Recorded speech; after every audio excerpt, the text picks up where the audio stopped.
Wakwa babiem do Badwam TV Badwam dwumadi no eso yedase papa no mre eno wadaje a wode maye de yedru so no a yehu won mo ache dodo Alhaji vision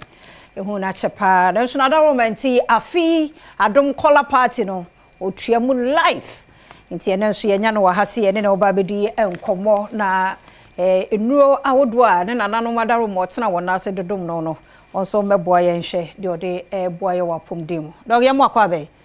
na papa also hu ye de radio adoma ye de nyame ase nam ko che he Alhaji na se twetwa ho kakra Alhaji utwa ho na ufi ha na ho ni da o anyame adom nyame shout sa abros hu nyame se onko sin shira so amen na so won shira mo ye clients muntia se ye hu ye fa se mo waba se sika na besu na ko so me na su o me so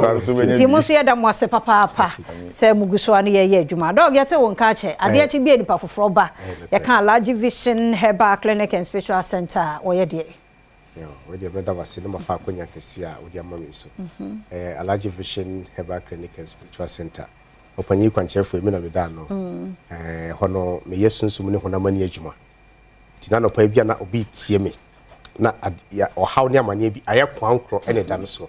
obi ho wasi efri mitiase besi mi nase doctor said nimdie fo ahwe no a haw na da no so entumi nko ebre bia me ka chemu se obi ho na ayesunsum na ayesunsum doctor na o hwe wono ono wo ye nimdie ni wakosko ko nanim obey na fam die nyina enye yi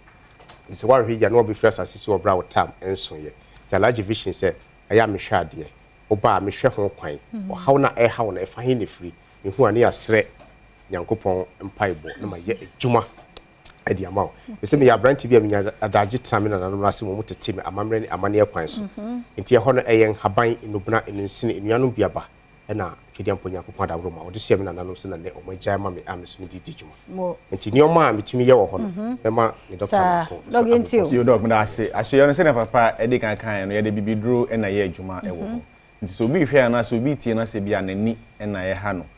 obi a hwe ade ohun ni yi obo a driving car no timi end drive because not drive be maybe atwem so maybe na dane sa for nyina tie nkan ba hwe ya be mo drum be no okay enye say de sikan be kan woni na say be o surgery there bi obo ase ne de ne katra be ase ne de ne glaucoma ni nyina no mo ba papa di machine be hwe okay na wa hwe how na wo wani ni so na for de ho aduru e de ama emfa woni ba bia wo oba hu beto na so watimi esi da dem sa so na sexual weakness e mema omuti ensamre bia na obi wo sa ha odi bi okay the we are no bia onim ne hu dada no ene ho saniema assistant system no ba no so be mo adura no so betimi agina bi BP enso ye ho adwuma papa nkan ne enim se BP de nkan mpanifo yare enso ene no ye nyina etimi e ban to wa no aba ne ya check obi wo so ane mo adura no na wetimi akọwani he ni enso ye ho adwuma diabetes so sa no so hankrofo bebri sa so na fibroid ye ne ma omuti ensamre obi wo ha na ebi e ha no wachini osuro se obeye surgery and operation oba papa be mo adura de wo ho ni nyina no ebe ba no so watimi anyinsen sa anso na candidiasis no so sa gonorrhea ni nyina de ho djuma na prostate cancer obi tie ensamre ni junso a ote yawo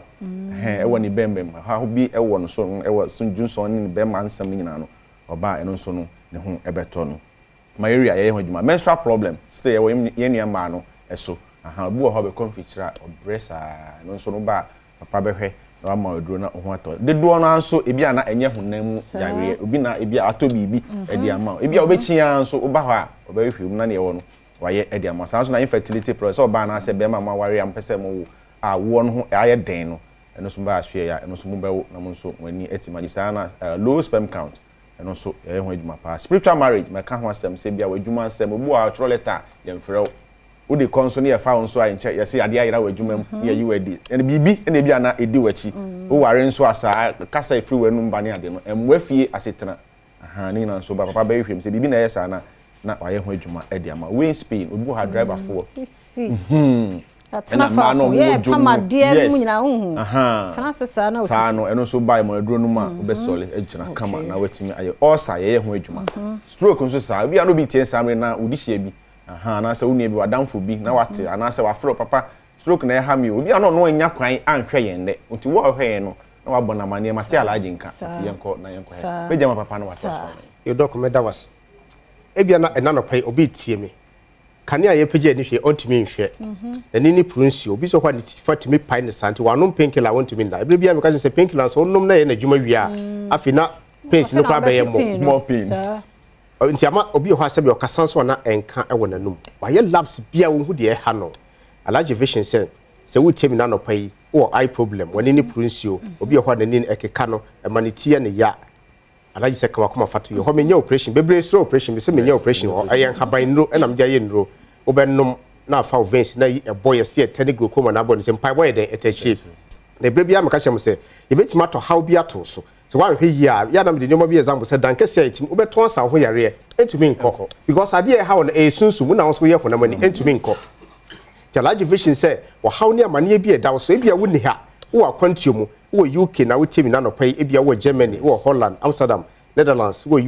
USA Italy Spain any de keka ho South Africa yes o my bia ba bia wo no wa how bi da so wo de ne eye problem diabetes koko bi na ha wo temi na no pai wo ja wo na emoja ewom nti ama wo sisi ya wo ya obema nya dwuma yi oba asi wa wo ho kwan obi e ho wo temi na no pai ne bema hia na ensio na side asamba koko na ye sade no ade wo ha ye kan kura fan ye koko na bibia me ka chem se obroni ni kokwadro na ya bibidro abibidro ye yeso ya mamre ne amane e bisi ye chini ya che ye hawo ntumi nko but ye ba Alhaji Vision Herbal Clinic and Spiritual Center no o hawo no ko e die nti na eko me se me yesunsum ne honamani adwuma bebre enese me hwemu a wo se Alhaji Mako Hospital sakese doctor send diefo ya hwe me ntumi nko e yesunsum nti me yesunsum ye mawa na ma ye honamani amaw ebede na wo ho nyede ento nti na no pai ma me ne papa wotie me wo haw na aye kwankro a edaw so no kamakoma efato yem me okoko nro papa enubra ensini aye makomako 7 na maka bom nti koko no dia agya constipation obi e ho wodidi nom enso ntimi nja ne na de bia wonya yem tim nti wo ho na ne honam dua na emu hyehye no Alhaji se kamakoma fato yem koko bia mo ni sie wisisi saa wadom nduru awo mpane wo wani no so di nrogu so entimi nyede enko entimi enko because aye koko nti fa number no na wo screen na ni be sa bo number no na frame me na o haw ni amane bia atena wo so a aye kwankra entumi nye de enko no Alhaji say so oba Alhaji Vision Herbal Clinic and Spiritual Center ai wo kokomlemle Adom TV da kasi a me kasa mu ye chipe hotel bi offend rex hotel ni na di hwani mu oba hono ma na oba ha na busa security for no say me ko Alhaji Vision ho a o mbe kire kwan amoy den waba na no pai obi tie me stroke na aka na to e bia stroke no ba ye no ye de utu anamo kakra ene nante ne kasa mo ba e dia ma wontu bi nkasa wontu bi nante yi Alhaji se kan akoma fatu yem wasi stroke no be chi me no e be 10 years ni ma no mundu aye no bia entumi nko de bia doctor sanim diefo ma sheda fa doctor abafia wo hwe me entumi nko na wasase bi ho ya to stroke amawo abusuan japade bi ho ya to stroke amawo oba bi asabe woni be ma bi kopre ho nti ato stroke amawo akun be ma nti be de na doctor de hwe wa entumi akọ bana me hwe ho kwana me nya adwuma amawo Alhaji Vision say wo de hye no e bia na no pa obi tie me de hye bi ha no onom nsa wonom wi ne cocaine de bia me ka chem se enya adwen pe ne so hoja so san kwala no ya na o mako school pa o mo nimdie nso akwala no be ba no wo ha ma me ne sa ma me ne ko tumi wu Alhaji emre na so yes wo de mpacho mo so number no ma me mbo number no bi o fa number na frame o how de amane bi e da so no 0242 0242 812 426 0242 812 426 Pacho Kumasi number no sini 0545 77 73 42 0545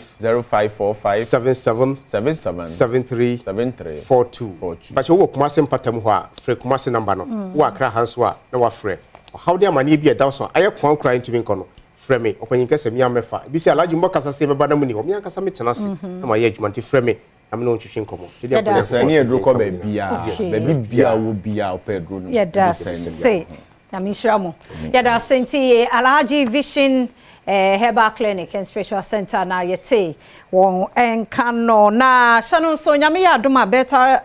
revival kwa de akpe experience 2024 theme awode atoso ye the revival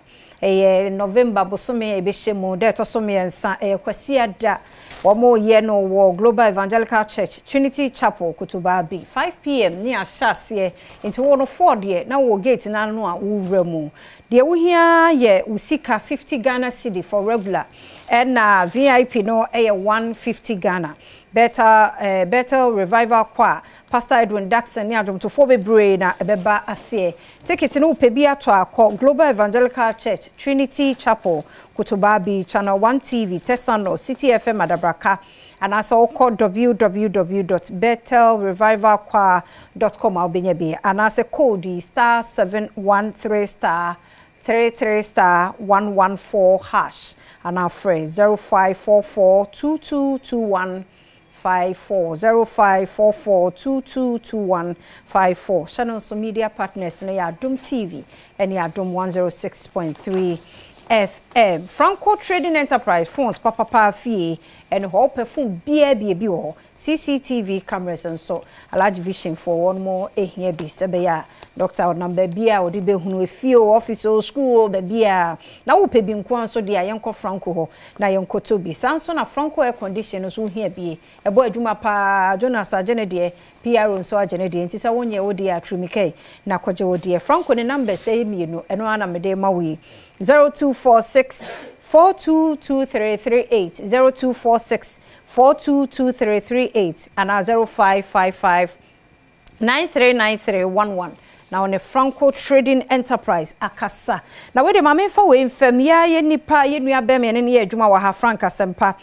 na wo fa car free botiano junction wo fa trotro wo banane ne card atom ne jacket ne chese card se wom no dos ne driver's license wom Ghana card wom equity insurance card wom NISG ATM card so kan Fidelity ATM card so eka ho enti so nam na wa bi a circle ho ba bi no wahu cards ahodo yi a edin wo so Frank Happy Komla Asempa Kofiche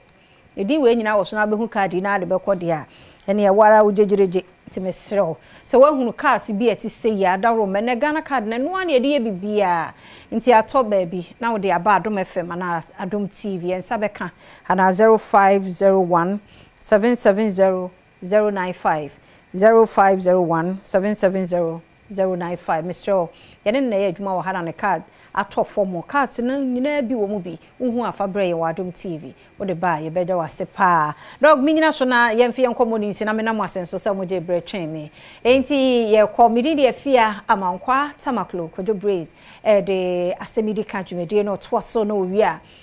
pense mo so abawa kwenkoso amafidie no na Adom TV mi refi na ye me ba Nicholas Fifi Arthur Jr. ne birthday Fifi nyame nhyiraw nyame nye okese onto nkwanam ma nkwatenten anim die ni nyansa ewo mu no na mesra de ama mebei happy birthday Fifi nyame onye okese pa kuzi so be kese me kona kojo breeze atwaso